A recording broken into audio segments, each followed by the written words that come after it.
Larry Magid, and this is Doing Tech Right, a podcast from ConnectSafely, where we and our guests speak about parenting, tech, and related topics, along with strategies and policies to make tech safer and more civil.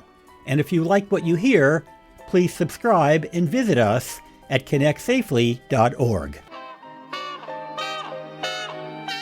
Hi, I'm speaking with Nicholas Carlisle, who is the CEO of Power of Zero, and Nicholas is coming to us all the way from France. So, Nicholas, what part of France are you in right now? I'm in the Alpes de Haute-Provence, so if you look out of our windows, you can see snowy capped mountains. Well, great. If you look at my window, you can see sunny California day. So good to be with you. And Nicholas, why don't we just begin? And I should say, ConnectSafely and Power of Zero partner on some events, including our Safer Internet Day event, which is partially why we're doing this now. But Nicholas, tell us a little bit about Power of Zero. We're an international collaborative initiative, which was founded, and actually, Larry, you were a big part of the beginnings. It was founded to address this extraordinary experiment that we're living through, where childhood has transformed itself and gone online. And really, I think our role is as watchers over this accidental experiment that we are living through. Experiment's a really interesting way to put it, because it does feel like an experiment, even though most of us didn't sign up for a scientific experiment. We signed up for experiences like using AI or using social media, reading news online. But experiment is kind of how it feels, since we're making it up as we go along. And who would have known, because you and I have known each other for about a decade now, who would have known quite how much the digital world would have advanced and the AI revolution? We had hints of it, but we never had a real sense of quite how it was going to upend life and take over every corner of our existence. I've been online since the late 70s and wrote my first book about going online, believe it or not, in 1984, called The Electronic Link. And I had no idea at the time, when I was talking about, wow, if you really can afford it, you can go from 300 baud to 1200 baud. I don't even know how to translate that into anything meaningful, but it is a minute fraction of the speed of today's broadband connections, and didn't really think about nation states using the internet to change elections. I did think, frankly, honestly, about children's safety, but not the way we think today. We didn't have any idea that social media would be here. And then, of course, AI, which has evolved faster than anything I've ever seen in my life. A couple of years ago, I likened AI as the equivalent of the World Wide Web or the iPhone, and I realized I was understating it. It may be the equivalent of electricity in terms of being a life-changing technology. I think that's right. It's at a level to qualify as a general purpose technology. And we're seeing effectively the effect of 4 general purpose technologies on our digital world. The first was the invention of the computer, and then the microchip, followed by the internet. And now, of course, we have AI. And it's been fascinating studying general purpose technologies and their characteristics. And one of the characteristics of general purpose technologies is that they transform society and upend power structures and privilege. And we are very much seeing that with each of the 4 general purpose technologies that I outlined. And I think you're exactly right. Another feature of general purpose technologies is their unstoppable transmission. And what shocking speeds AI has spread across the world. It's quite incredible. Now, tell me a little bit about Power of Zero. First of all, how did you get the name Power of Zero? I actually never did get you to answer that question. I never asked you that question before. I'm sure if I had, you would have answered. Power of Zero was a reflection on how much power comes to all of us, including children, with technology at our fingertips. It's a bit like the old saying, I think it was Superman, with great power comes great responsibility. And there's no doubt that there's an extraordinary power for saying good things, doing good things, and also for harm that technology gives us. By the way, just a clarification, in case anybody is worried about misinformation and fake news, it was Spider-Man, but you're close enough. Spider-Man. Oh, you got the superhero genre right. Okay. And by the way, that was not disinformation. That was not a deliberate lie to deceive you. It was a very easy mistake that I've made too. Thank you very much. And I wasn't using any technology in the creation of that misrepresentation. Yeah. It was just my failed memory. Mine too. But Yeah, so what we're seeing here is a generation, and includes us, that has incredible power. And so we wanted to teach the next generation how to use their power well, with zero violence and zero bullying from the age of zero. So we put that together, and that's how we came up with the name Power of Zero. Well, zero is interesting. Certainly, very young children are using technology. And I'm curious your thoughts on that as toddlers and maybe in some cases even infants are somehow getting on phones and tablets and other tech. It changes through the lifespan. When you and I were growing up, the average age at which we first interacted with a screen, this was back in the 70s, was 4 years. And now the average age of interaction with screen media is 4 months. So it shows that the extraordinary shift. But it's generally at that age a fairly passive exposure where, for instance, I do this with my own daughter. I hold up the screen so she can see her grandmother and her grandmother can see her. So there are qualifications as children get older, they get more actively involved with screens. And there's a good reason that the World Health Organization suggests no screens before the age of 2. Mm-hmm. And children between the age of 2 and 5 should only have, they say, 1 hour at most per day of screen exposure. And for that age group, the concern is really something called displacement. And what they mean by that is that with young children, the question is, what is screen time displacing? What's it removing from their lives? And it's removing essentially the potential of connecting with loved ones and having real FaceTime interactions with their parents. And it gets in the way of physical activity and play, which is so important for that age group. So that's really the concern here. It's not so much that there is something noxious in the screen itself, it's what that screen time is getting in the way of. You know, it's funny. I have a granddaughter who just turned 2, but probably at a little older than 1, she figured out that my smartwatch had a screen on it. So if I'm holding her in my lap and I'm keeping her away from my phone, we don't turn on the TV, and she certainly doesn't have access to a tablet or a PC, but she'll be sitting on my lap and she'll be playing with my watch and scrolling it. So I don't know whether a screen is just a magnet for children, but I was fascinated how interested she was in the screen on my watch. Well, as you know, a lot has been invested by the attention economy and by the big platforms in making screens extremely compelling. Mm-hmm. And there's certainly something about the moving lights and the flickering and the ability to transition a screen to another screen very rapidly by a flick that is very compelling even for young children. Yeah. As long as we're on the topic of young children, let's talk about 2 to 4-year-olds and maybe then 4 to 6-year-olds. We still don't allow our granddaughter, and this is not so much my rules, but her parents' rules that I respect. We don't allow her to interact with screens other than, again, looking at the phone when we're showing pictures or things of that nature. But other than that, she doesn't yet get to play with screens. But at what point do you think it is appropriate?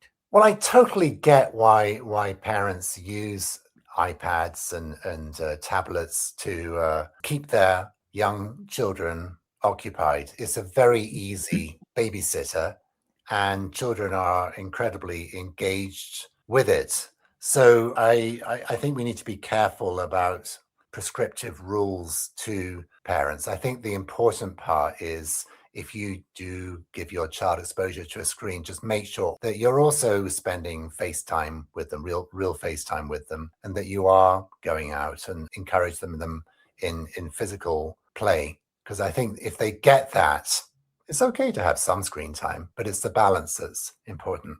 I mean, it's been really interesting for me. I am a parent. Obviously, you don't get to be a grandparent without being a parent. But now having to get through it again in today's world with a toddler is just fascinating to see her interest in technology, but more importantly, see her incredible interest in human beings. I mean, just smiling at people and looking around and watching her discover the real world, the physical world. And there is so much for a young child to discover in the physical world, because unlike you and me, they haven't been around for decades to kind of absorb it. And we love that. And we want to encourage that real world interaction, getting to meet people, playing with animals, playing with toys, discovering the world, that the same world that you and I grew up in. with or without the screens. And I think that's what gives them agency and a sense of being really able to do things in the world. And the danger of screens is their passivity. And so what we have to guard against, and this is true throughout the span of childhood and into the teenage years, is children who just receive from their screen rather than interacting and being creative and doing things both online and in the world. You raise an interesting point.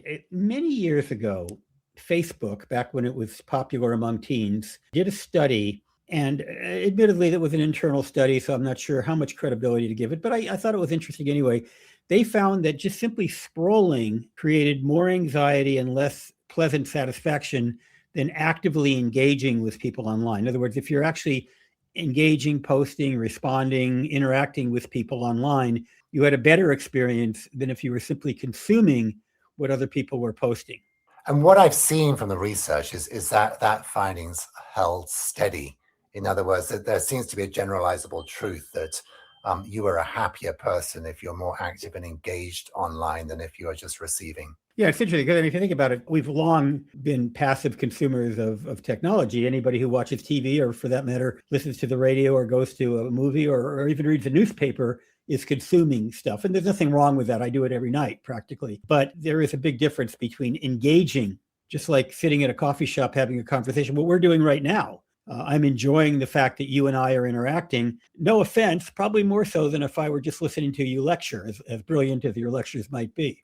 This phenomenon writ large is something called the spiral of silence. And the spiral of silence exists both in person and online. But what the danger of our increasingly polarized society is that there are a lot of people that feel like they cannot speak out, that there is a spiral of silence, that they will be threatened and harassed online if they try and counter the increasingly dominant and often extreme views online, which is something that really concerns me. That's not an irrational fear.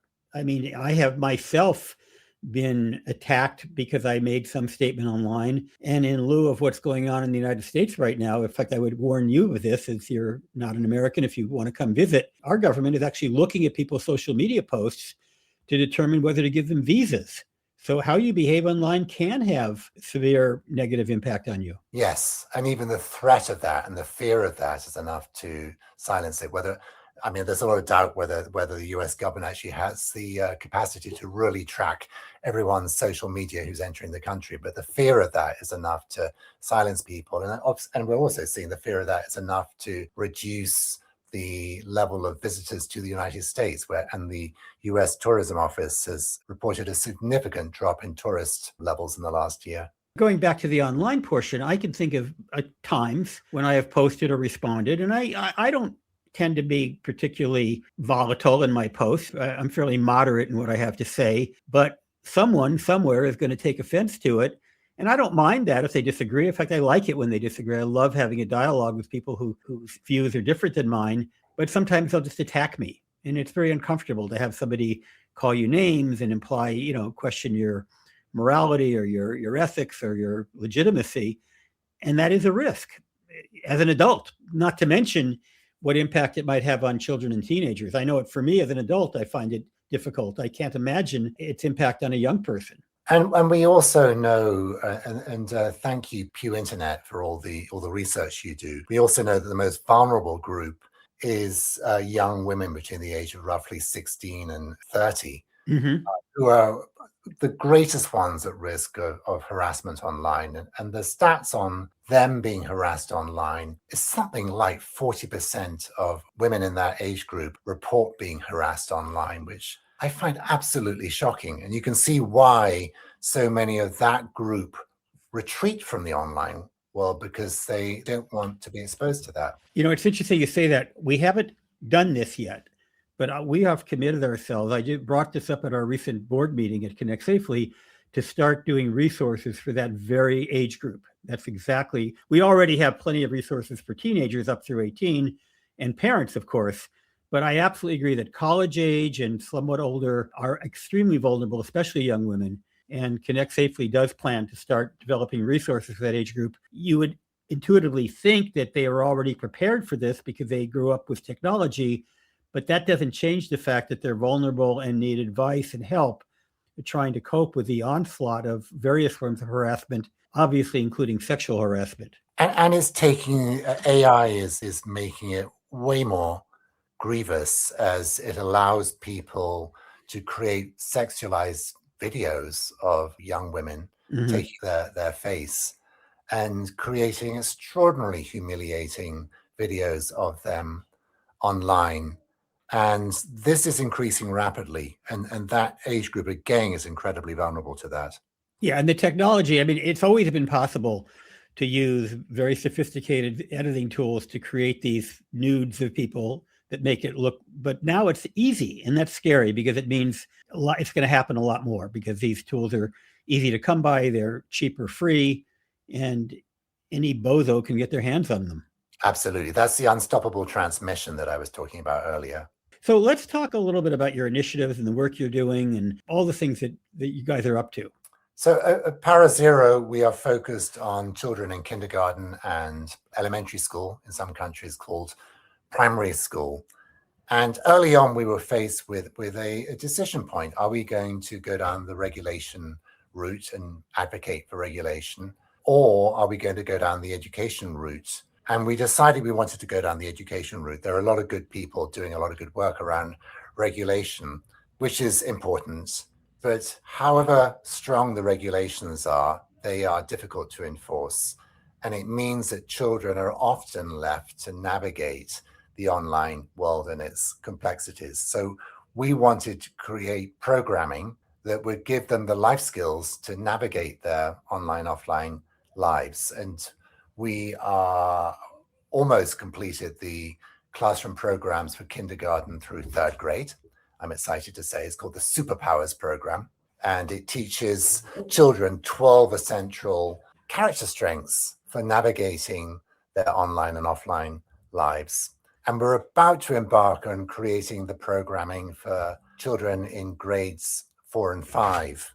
And that is a really fascinating project because we are trying to make sure this generation is able to navigate with critical thinking and good judgment the landscape of an AI-infused childhood. How do you deliver these products, and in what language and in what countries? We are graced with a phenomenal steering committee comprised of UNESCO and UNICEF and some of the big tech companies. And with their encouragement, we started off our program development and our first pilot in Southeast Asia, because many of the countries there are the biggest users of the internet, and they have a significant need for quality education in this area. So we began there, and we are now developing programming across Southeast Asia and Latin America. And we're starting now to bring our programs to Europe. So the initiative I just talked about, years 4 and 5, is likely to be taking place in Europe. What about the United States? And the United States is next on our list. Uh-oh, better watch out, Americans. They're coming our way. I'm happy to hear that, and ConnectSafely will undoubtedly work with you guys and maybe help amplify and perhaps even distribute some of your content where we are strongest, which is in the U.S., although we also have an international footprint.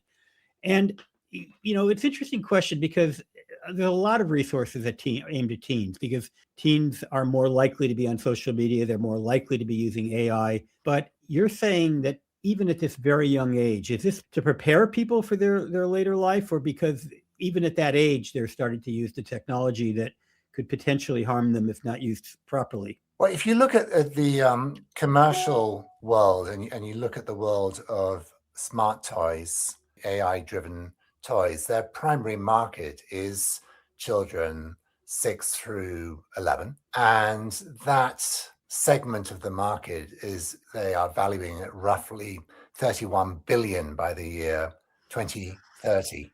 So you can see how much money is being plowed into getting the attention of that young age group. So they will be living in a world where smart toys are everywhere by 2030. And we're also seeing, by the age of about 9, 10, 11, many children at school will be doing their learning using a large language model like ChatGPT or something similar, that will be part of their education. So there are quite a few different channels to which that young age group is going to be and is already exposed to AI. And as I listen to you, it reinforces my belief that at some age, maybe not 2 or 3, but certainly before you reach 10 or 12, you need to prepare children for the world that they're growing up in. Even if a parent is extremely strict and somehow keeps their kid away from technology for the full 18 years of being a minor, which is highly unlikely, eventually that child is going to grow up and is going to have to use technology whether they want to or not.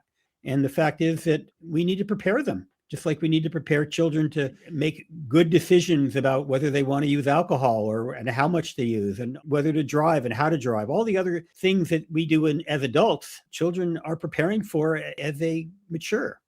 And it reminds me of our understanding of helicopter parents and the desire to keep children safe so that we don't let them out of the house unaccompanied, even when they are in their teenage years. Yeah. And we know from that research from decades ago is that those children who are guarded in the house actually have a much harder time navigating the world. They haven't had the experience that they need. And I'm much more of a techno-optimist with guardrails. I think it's actually healthy for children to go out and into the online world and to learn how to navigate it. But the guardrails have to be there. Parents have to set the safety settings on their various platforms. And we've got to take the time to show them, how do you assess risks? How do you critically think about different situations? How do you know who you can trust or what you can believe when you go online? These are fundamental skills for this generation. And then how do you get help when things go wrong? And how do you handle tough situations without collapsing, which is the skill of resilience? And that's really what our programming as Power Zero is about. It's about teaching them these fundamental life skills. It's absolutely every parent's choice how much they allow their child to go online and when they give them their first device and their first tablet. But at the same time, it's really important to teach them for that window of time when they are online, how to navigate it well. I'm not the person who coined the term, but I love it. We're not just raising children, we're raising adults. And if you think about it, you're a child for at the most 2 decades. You're an adult for 6, 7, 8, maybe even 9 decades, after you turn 18. So we do want to prepare people with skills that they can use their entire lives, not just when they're under their parents' supervision. I couldn't agree more. Well, Nicholas, it's been a pleasure speaking with you. We need to wrap up. Anything else you want to add before we let you go? I love all the work you're doing at Connect Safely. Keep doing it. You're an incredible resource to educators and parents across the world. So keep up the good work, Larry. Well, that's gratifying to hear that. I've got a great team of people that are doing fantastic work and also some great partners, including Power of Zero. So we're very happy to have you on the podcast, Nicholas. It's been too long, and I wish you a good day. You too. Thanks, Larry. Doing Tech Right is produced by Christopher Lee. Maureen Kochan is executive producer. Theme music by Will Magid. I'm Larry Magid.